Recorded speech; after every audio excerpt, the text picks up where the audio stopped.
Ether draws institutional bullishness. Bitcoin remains retail favorite. Bybit. Shalini Nagarajan last updated. February 27, 2024 225 EST 3 min read. Source: Midjourney research from Bybit highlights the growing institutional bullishness on Ether, driven by the expected positive impact of the Dencun upgrade on the Ethereum blockchain. Dencun, slated for March 13, will introduce various Ethereum Improvement Proposals EIPs, including proto-danksharding aimed at reducing Layer 2 transaction costs per developers. While the upcoming upgrade will not likely lead to the same impact as the merge, the potential successful implementation will likely bring a tailwind to ETH and other Layer 2 tokens, the report said. The last significant upgrade to Ethereum, known as Shapella, took place in April 2023. It marked a milestone as it allowed users and validators to withdraw their staked Ether from the network. Institutional shift from Bitcoin to Ether. According to Bybit, optimism towards Ether began in September 2023 and picked up momentum in January 2024, reaching about 40% of institutional portfolios. The team also noted that expectations for the SEC's approval of a spot Ether ETF by the end of 2024 are adding to the positive sentiment surrounding Ether. Bybit said that institutions started reducing their Bitcoin holdings in early December 2023, at a time the asset tested a crucial resistance level of $40.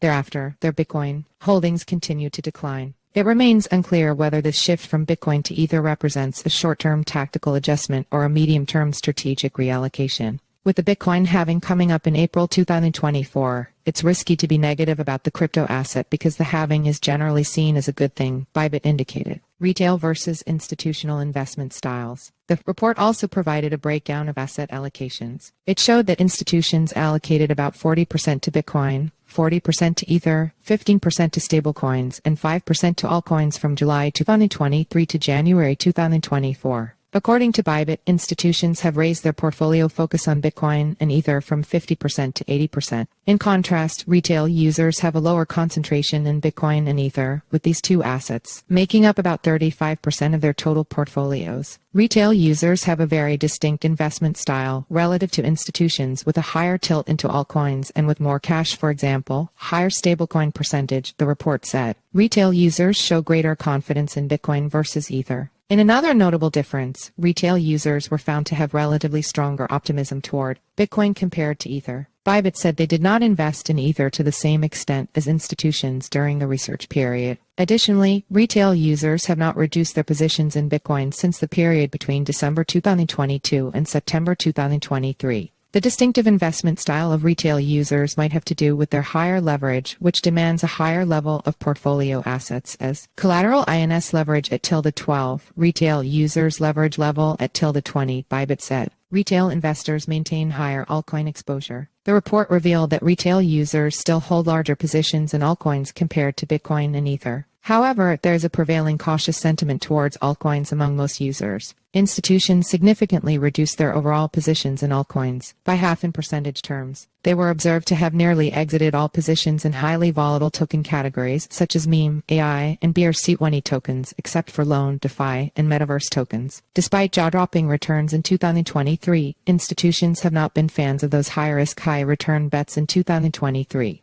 We only observe a clear increase in the holding for meme tokens from the beginning of Sept until October, Bybit said. Additionally, Bybit discovered that although Solana has outperformed, both institutions and retail users were not holding SOL for extended periods. In the third quarter of 2023, Solana held a significant position in the portfolios of both institutions and retail users. However, as Solana rebounded and reached $40, institutions and retail users opted for profit-taking. Follow us on Google News.